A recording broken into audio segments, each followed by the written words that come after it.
సైదాపూర్ మండలంలో శివరాంపల్లి గ్రామానికి చెందిన ఒక బాలిక ఇంటర్మీడియట్ ఫస్ట్ ఇయర్ చదువుతున్న అమ్మాయి. ఆగదే గ్రామానికి చెందిన ఒక వ్యక్తి పోలు అనిల్ అనే వ్యక్తితో ఆ వ్యక్తి ఆ అమ్మాయిని ప్రేమ దాంట్లో వ్యామోహంలో పడివేసి ఆ అమ్మాయిని ప్రేమిస్తున్నానని వెంటపడటం వల్ల మేబీ ఆ అమ్మాయి కూడా సపోర్ట్ చేసిందని తెలిసింది. ఆ సపోర్ట్ చేస్తూ వాళ్ళ ఫాదర్ మదర్కి ఒక 3 months నుంచి ఆ అమ్మాయి తోటి చాటింగ్ చేస్తుంది అని తెలిసిన తర్వాత తండ్రి మందలించినా కూడా అమ్మాయి వినకపోవడంతో ఆ పిల్లవాడు ఆ రోజు సాయంత్రం వాళ్ళ ఇంటికి కూడా వచ్చి వెళ్ళినట్టు తెలిసింది. That is on 14th November.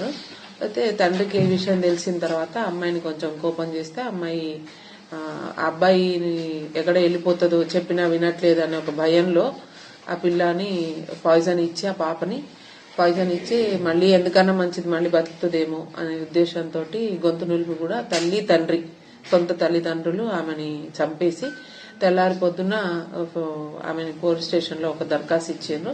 ఆమెకి కడుపు నొప్పి ఉంది, అందువలన చనిపోతుంది, ఆరోగ్యం మంచిగా లేక ఇబ్బంది పడతా చనిపోయింది పాయిజన్ తీసుకోనని కంప్లైంట్ చేయడం జరిగింది.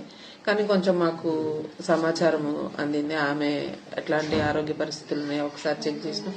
ఆ సిచ్యువేషన్ అంతా కూడా కొంచెం మాకు సస్పిషియస్ అనిపించి దాని మీద పూర్తి స్థాయి విచారణ చేసిన తర్వాత దానికి సపోర్టివ్ గా మాకు ఎఫ్ఎస్ఎల్ రిపోర్ట్ కూడా రావడం జరిగింది. ఇది గొంతు నులిమి చనిపోతే హైరాయిడ్ బోన్ అనేది ఫ్రాక్చర్ ఉంటది.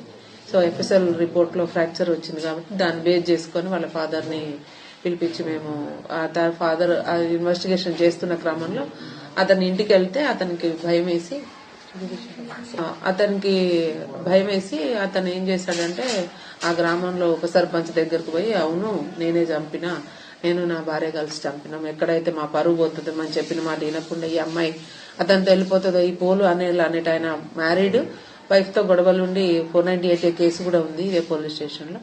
అతను ఎక్కడ వలలో పడింది కాబట్టి అమ్మాయి చిన్నపిల్ల చెప్తే వింటదో లేకపోతే మళ్ళీ ఇంట్లో నుంచి వెళ్లిపోతుందేమో అనే భయంతో నాకు ఇంట్లో పెళ్లి కావాల్సిన అమ్మాయి పెద్ద పాప ఉంది, కుటుంబం బరువు పోతుంది అనే ఉద్దేశంతో వాళ్ళు అనుకుని ఇద్దరు కలిసి అదే రోజు రాత్రి ఆ అమ్మాయిని పురుగుల మందు తాగించి తర్వాత ఆమె గొంతు నులిమి కూడా చంపేసినట్టుగా మాకు అతను ఉప సర్పంచ్ గారి దగ్గర కన్ఫెస్ అయితే వారు ఇచ్చిన సమాచారం మేరకు ఈ రోజు సెక్షన్ ఆల్టరేషన్ చేసి అతను కస్టడీలోకి తీసుకోవడం జరిగింది. కస్టడీలో తీసుకున్న వెంటనే అతని భార్య ఇద్దరు కూడా వాళ్ళు చేసిన నేరాన్ని ఒప్పుకున్నారు. దాని మీద ఈ రోజు అరెస్ట్ చూపించి మేము జ్యుడిషియల్ కస్టడీకి పంపుతాం.